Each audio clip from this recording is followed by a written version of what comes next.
Qeerramtiin ilmoo leencaa ilfuun koo hin dadhabde. Qeerramtiin ilmoo leencaa ilfuun koo hin dadhabde.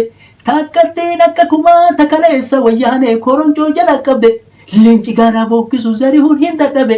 Tokkochi akka kumaa kakaleessa wayyaanee mogolee jala qabe. Bade ani bade saba sagalee qabu hadha sagalee dhabe. Bade ani bade saba diina cabsutu hadha yartuudhaan cabe nama birmatuuf dhabe.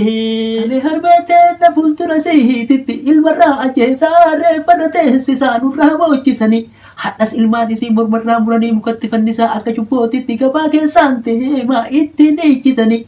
Namni coraa qabu cora nuun rifata.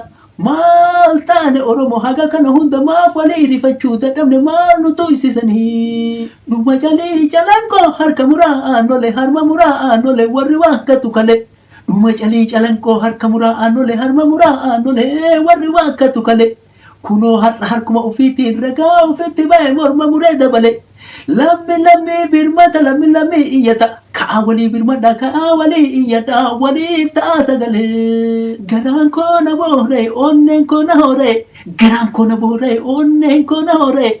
Qabbanni garaa kootii yoo eboo itti dhahe mar'imaan gadi dhahe aarii garaa koo ba'e. Wayii gatiin bineensaa nu nyaatte kamuu yale.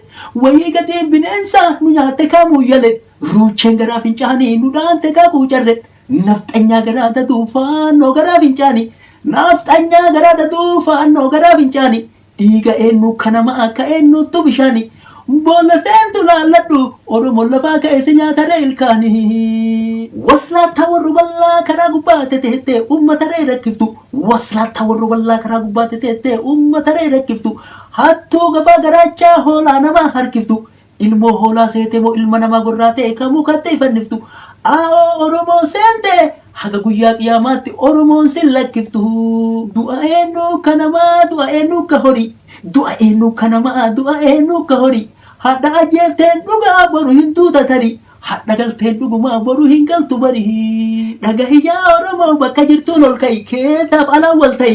Dhagahiyyaa Oromoo bakka jirtuun ol ka'i keessaaf alaan wal ta'i. Nafxanyaa si bookkiftu mata mataa fi dhahi. Fannoo sitti roorriftu lafa irraa haxaayi. Gabroota mataa dhagaa ilaamaa irra kaayi akka garbuu akaayi. Xiqqoollee hin saalfattu nafxanyaa ofiin jette as keessa deemtee dhama. Xiqqoollee hin saalfattu nafxanyaa ofiin jette as keessa deemtee dhama. Maqatu nama malee nafxanyaan namaa miti bineensa luka lama. Biyya ani beekutti nafxanyaa fi bineensaaf qawween hin barbaadamu eboodhaan ari'ama. Farda itti yaabbadhaa fattallee tayaajama bineeyyii luka lama. Harreeleen daa'ima baattu reenyaattu lafa gabaa geessiti. Harreeleen daa'ima baattu reenyaattu lafa gabaa geessiti. Nafxanyaa qawween kaattu takkattiin sodaatina hin loltu fakkeessiti. Yoo dhiirti dhugaan lolte lola guyyaa tokkootiin qawweelee lafa nayitee luka qullaa dheessiti. Waa hatuu fi waa saamu warra tokkoffaa ba'e laga gamatti eegaa biyya ree balleessiti. Kalolu qawwee miti hubadhu onneeteeti. Kalolu qawwee miti hubadhu onneeteeti. Gaafa onnee hidhattee qawwee ebonii gata kadiinni baatu keeti. Luuyni garaa fincaanii qawwee sotaan dhaseeti. Qawween nu sodaachisuufeeti. Nafxanyatu nafxanyaa daboo nutti baafate. Nafxanyatu nafxanyaa daboo nutti baafate. Gubbaa irraan durooni jalaan faannoo yaabbate. Faannoon ufiin hin dhufne Abiyyitu waamate. Abiyyi Ahmad jedhaa namni dugugaa sanyii uummatarra raawwate. Abiyyi Ahmad jedhaa namni dugugaa sanyii Wallaggarra raawwate. Abiyyi Ahmad jedhaa namni dugugaa sanyii Gujii irra raawwate. Abiyyi Ahmad jedhaa namni dugugaa sanyii Shawaa irra raawwate. Abiyyi Ahmad jedhaa namni dugugaa sanyii Karrayyurra raawwate. Abiyyi Ahmad jedhaa namni dugugaa sanyii Walloon irra raawwate.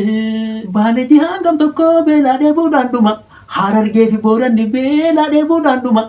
Inni Gujiif Wallaggaa Walloo Shawaa diroon hin tuma. Achi gubbaarra taa'ee mootummaa ofiin jedha waan biyyi keessa jirtu quban qabu tasuma. Hojiin isaa guddittiin ililiidhaa buudhuma. Biyya keenya keessatti afaan keenyaan baranna. Alaabaa keenya bahaaf nafaaruu keenya faarfanna. Finfinnee mana keenya keessatti hayyama maal gaafanna. Warri keessummaa dhufe hayyama haa gaafatu. Gaafachuutu waa miti hayyama haa baafatu. Keessa bubbulee jenna warri mana ofii sehee gabbahee nu daadatu. Jaraa fi harreen tokko dullaan haleelaa dhiiro. Dullaan haleelan malee jarri kabaja hin jaalatu. Oromiyaarree bal'oo Oromoon saba guddaa saba hundaa hammata. Oromiyaarree bal'oo Oromoon saba guddaa saba hundaa hammata. saba rahmata qabu nagaharee jaalata. Jechi an jedhu kuni saba tokko laallatu nama tokko laallatu nafxanyaa nama fiddeeffannoo nama duguugde lamii duwwaa laallata. Sababa taafee jaraa saba nagayaan tuqin kasi keessa jiraatu amaarallee haa taatu dhagahiyaa Oromoo. Sababa taafee jaraa saba nagayaan tuqin kasi keessa jiraatu amaarallee haa taatu. Ka'atti dhiisuun qabne nafsanyaa si basaasu isa diinaa si laatuuf faannoo dhufee si nyaatu. Dhaabatatti haa goytu dhaabaa girgiddaa dhiisa. Jarawwal ta'uu didee bara dhufaa fi dabraa hinjifannoo arganne nu harkaa buchisiisa yartuu nu fichisiisa. Silaa dhumaatii dhumne ofirraa lolaa dhumna lolaa kaa gadi ciisa.